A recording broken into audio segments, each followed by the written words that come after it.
पास कोई साधन नहीं है, उन्हें चाहे हमें 3,000 रुपया महीना पेंशन देना पड़े तो देने का काम करेंगे।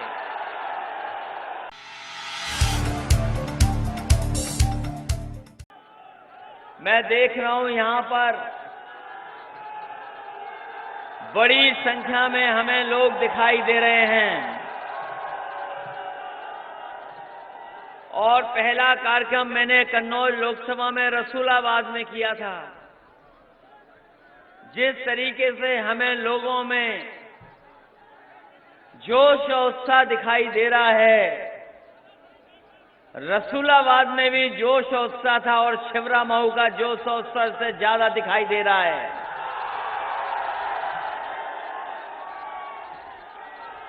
अभी 2 दिन मौसम खराब रहा, सुबह भी थोड़ा बहुत आंधी और तूफान पानी था, लेकिन अब मौसम साफ हो गया, अब कहीं कुछ तूफान दिखाई नहीं दे रहा है। अब जो आने वाला तूफान है वो बोटों वाला तूफान आने जा रहा है, शिमला मऊ से शुरू होगा। अभी कल दूसरे चरण का वोट पड़ने जा रहा है। पहले चरण का वोट आपको पता होगा, पहले चरण में जो वोट पड़ा है उसने बहुत सारे विरोधी लोगों की आंख खोल दी है। ऐसा वोट बढ़ता है पहले चरण में कि उसकी आवाज यहां तक पहुंची है। अभी तो दूसरे चरण में पड़ना है वोट, फिर तीसरे में और चौथे में कन्नौज के लोगों को भी वोट डालना है। ये कन्नौज, वैसे तो इसका इतिहास बहुत पुराना है, कन्नौज के इतिहास बहुत पुराना है। कन्नौज का इतिहास अगर हम सम्राट हर्षवर्धन से जोड़ें तो बहुत पुराना है, बहुत पुराना इसका इतिहास है। लेकिन इसका एक समाजवादी इतिहास भी है और समाजवादी इतिहास ये है, यहीं के लोगों ने समाजवादी लोगों की समाजवादी पहचान बनाने का काम किया था। चाहे वो डॉक्टर राम मनोहर लोहिया जी रहे हों, जिन्हें की पहचान बनाने का काम और यहां की जनता ने जिनको चुन करके भेजा था लोकसभा में, ये समाजवादी पहचान भी है कन्नौज से। प्रधानमंत्री जी और भारतीय जनता पार्टी के लोग कह रहे हैं कि नया देश बनाएंगे। नया देश भारतीय जनता पार्टी नहीं बना सकती है, नया देश महागठबंधन बनाने का काम करेगा। नया देश और नया प्रधानमंत्री बनेगा तो नया देश भी बनेगा। महागठबंधन नया प्रधानमंत्री बनाने जा रहा है और जब देश का नया प्रधानमंत्री होगा तब नया देश बनेगा। इनको नौकरी चाहिए और नौजवानों में कह के जा रहा हूं, कोई भविष्य नहीं दिखाई दे रहा अगर भारतीय जनता पार्टी की सरकारें बनती हैं तो, क्योंकि इनका रास्ता विकास का नहीं है। जो गांव में कभी कभी बीमारी हो जाती है जानवर को, जो जानवर को बीमारी हो जाती है गला घोटू बीमारी होती है कि नहीं होती गांव में, वही बीमारी है भारतीय जनता पार्टी को काम रोकू बीमारी है, काम रोकू बीमारी। हमें समाजवादियों को कोई प्रमाण नहीं देना है कि काम कैसे होता है, ये भरोसा है कि काम होता है कि नहीं होता समाजवादियों में। अगर गांव में जाओ तो स्कूल के बच्चों को प्राइमरी के बच्चों को हमने दूध पिलाना शुरू कर दिया था हफ्ते में एक दिन। समाजवादी सरकार थी तो एक दिन फल मिलता था, एक दिन बच्चों को दूध मिलता था और खाने का भी इंतजाम करने जा रहे थे अच्छा वाला, लेकिन फल भी छिन गए, दूध भी छिन गया। अब किसी प्राइमरी स्कूल में नहीं मिलता है। जो स्वेटर मिले वो भी फट गए, मोजे मिले पता ही नहीं लगा कहां चले गए, और जूते भी दिए भाजपा के लोगों ने कोई सा नंबर किसी पहना दिया, किसी को कोई सा नंबर पहना दिया, एक ही को 2 नंबर के जूते दे दिए। बताइए, ये जो एम्बुलेंस चल रही थी 102, 108, ये बर्बाद हो गई कि नहीं बर्बाद हो गई? और पुलिस को समय पे पहुंच जाएं, हमारे गरीबों की मदद कर दें। कोई तकलीफ में हो, परेशानी में हो, तो वो कोई परेशानी में हो, मदद करने के लिए पुलिस पहुंच जाती थी 100 नंबर। बताओ, बाबा मुख्यमंत्री जी ने 100 नंबर खराब कर दी कि नहीं कर दी? 100 नंबर भी खराब हो गई। इनको भी वही पुरानी बीमारी लग गई। समाजवादी पेंशन छिन गई कि नहीं छिन गई? अभी तक तो 500 रुपए मिलते थे। आपकी सरकार बन जाती तो 1000 रुपए मिलता महिलाओं को। आने वाले समय में तय किया है कि नौकरी भी देंगे, इंतजाम करेंगे, और साथ ही साथ हमारी जो गांव की माताएं हैं, बहनें, गरीब हैं, जिनके पास कोई साधन नहीं है, उन्हें चाहे हमें 3000 रुपया महीना पेंशन देना पड़े तो देने का काम करेंगे। ये सुविधाएं देने जा रहे हैं। इसलिए काम में आपका मुकाबला नहीं है। कोई काम में मुकाबला कर सकता है? बताओ आपका। ये जो महामिलावट बोल रहे हैं, जो महामिलावट बोल रहे हैं, अगर 3 दल वाला दल महामिलावट है तो 38 दलों वाली दल को क्या कहेंगे? कौन सी मिलावट बोलेंगे? ये बताइए हमें। ये गठबंधन दिलों का गठबंधन है, गरीबों का गठबंधन है, गांव में रहने वाले लोगों का गठबंधन है। ये काम में नहीं लड़ेंगे आपसे। बताओ, काम पे चर्चा कर रहे हैं वो लोग, केवल जातियों को लड़ाएंगे, धर्म को लड़ाएंगे। इसलिए आपकी जिम्मेदारी है सबको जोड़ने की, सबको साथ लेने की। बोलो, सब लोग साथ लोगे और लोगों को क्या नहीं लोगे? और अभी तो शुरुआत है चुनाव की। 29 तारीख से पहले अभी ज्वाइंट रैली भी होनी है। आदरणीय मायावती जी भी आ रही हैं तिरवा। और फिर जब रैली हो जाएगी ज्वाइंट, उसके बाद क्या बचा बताइए फिर आप। इसलिए बीजेपी से सावधान रहना। वो कुछ भी कर सकते हैं, कुछ भी कह सकते हैं, कुछ भी साजिश कर सकते हैं। पिछली बार साजिश की कि नहीं की उन्होंने? इस बार सावधान रहना। और पहले वो चाय वाला बनकर के आए थे और इस बार वो चौकीदार बनकर के आए हैं, ये भी सावधान रहना। और चौकीदार कहते कहते हमारे किसानों को भी चौकीदार बना दिया खेत बचाने के लिए। कोई फसल की कीमत नहीं दे पाई, ये ना आलू ठीक कर पाए और ना ही किसी फसल को दे पाए, और खेत और बचाने पड़ रहे हमें और आपको अपने।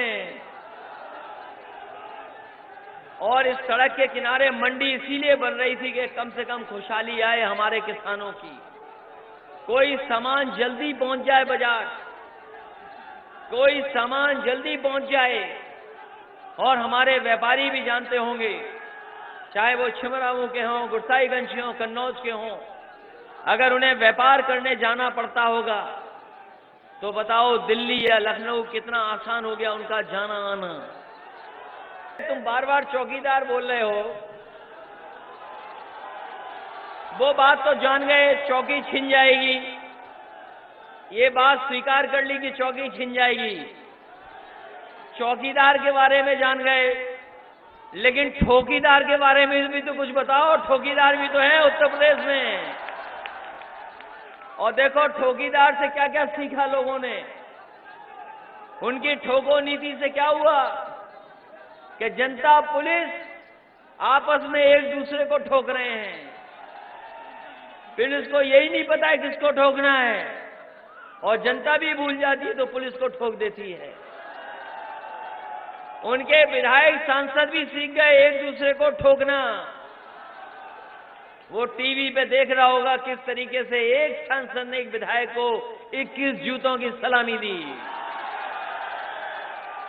ये पत्रकार कहते हैं कि आप गलत बता रहे हो, वो 21 जूते नहीं थे, वो 12 थे। हमने कहा कि अगर बीच बचाव न किया होता किसी पत्रकार साथी ने, तो सांसद जी ने विधायक जी को 21 जूतों की सलामी दी होती। इसलिए ठोको नीति वाले भी बैठे हैं, और उन ठोको नीति ने जब हमारा घर खाली हुआ था, बताओ गंगा जल से धुलवाया था कि नहीं धुलवाया था? गंगा जल से धुलवाया उन्होंने घर। अगर हमारा गंगा जल से घर धुलवा सकते हैं, तो बताओ और लोगों का क्या हाल होगा इनके सामने। सोचिए क्या हाल होगा।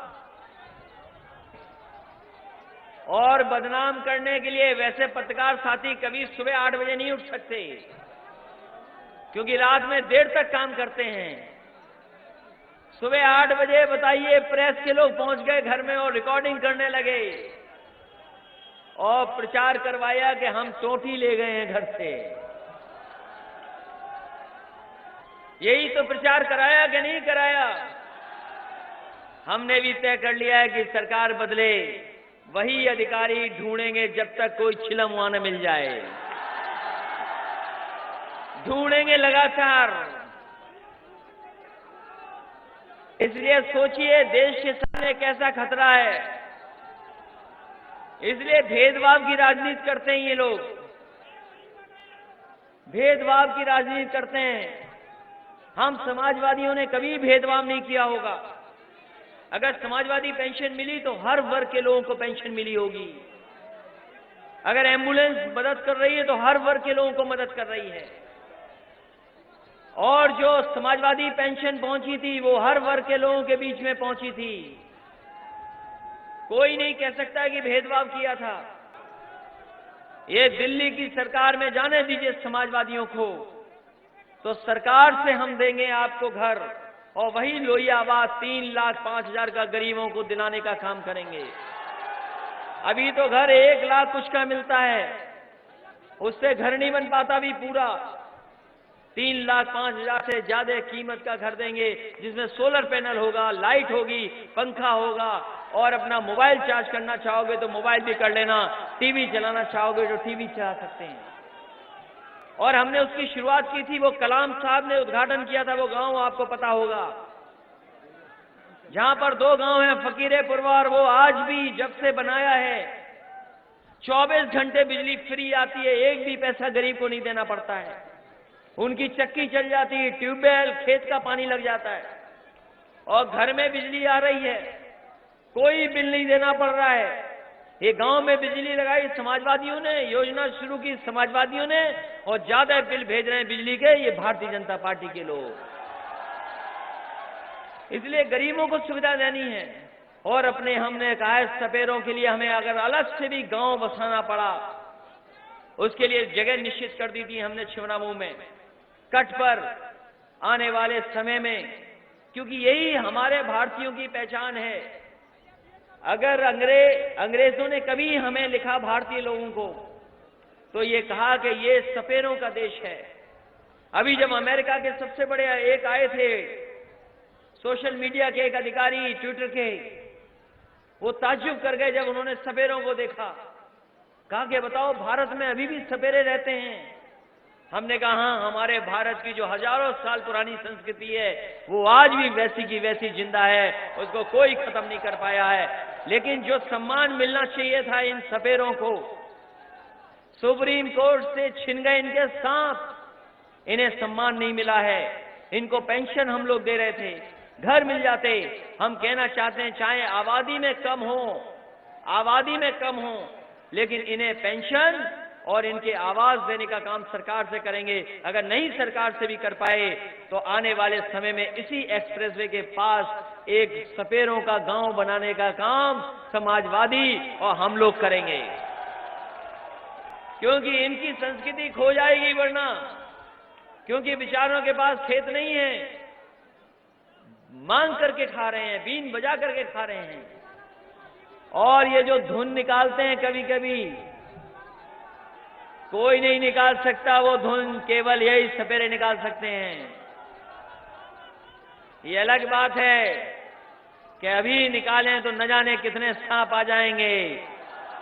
इसलिए भारतीय जनता पार्टी के लोग सावधान रहो, समाजवादी पार्टी को सपेरों का भी समर्थन है और गिनती में कम हो।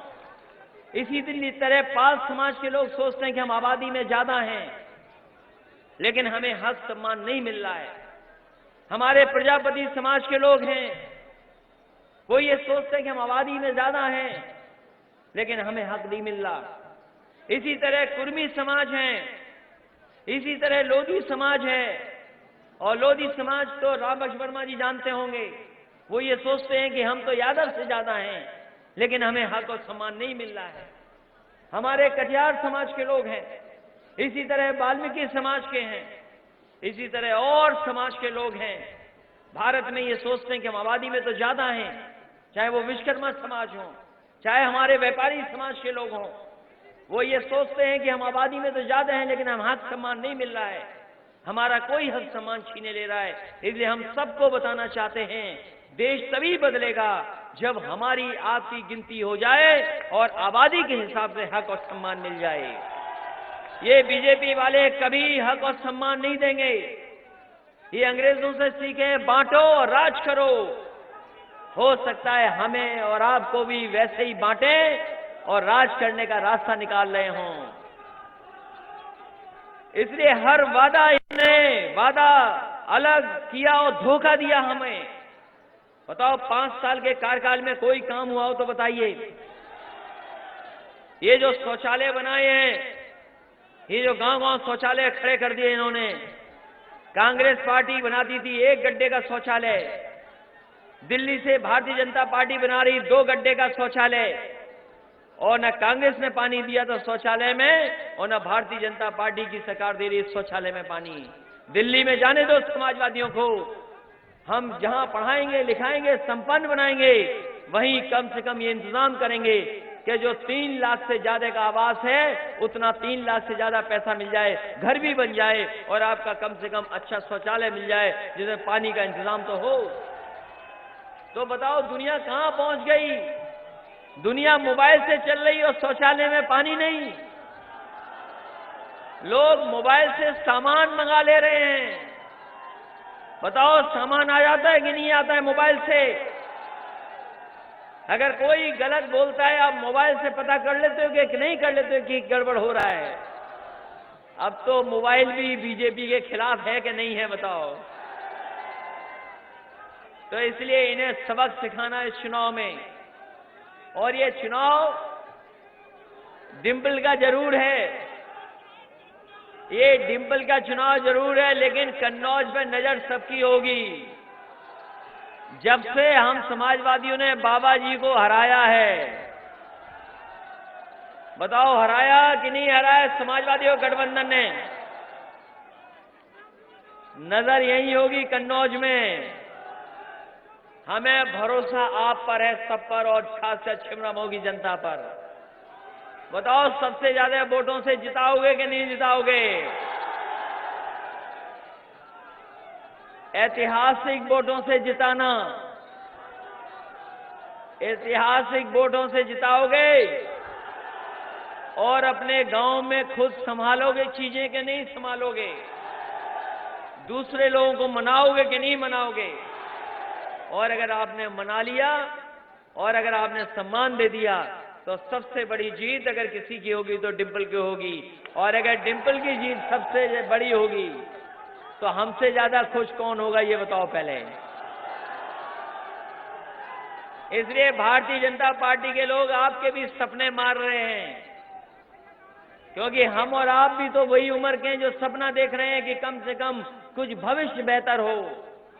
इन नौजवानों का भविष्य खत्म कर दिया है भारतीय जनता पार्टी ने।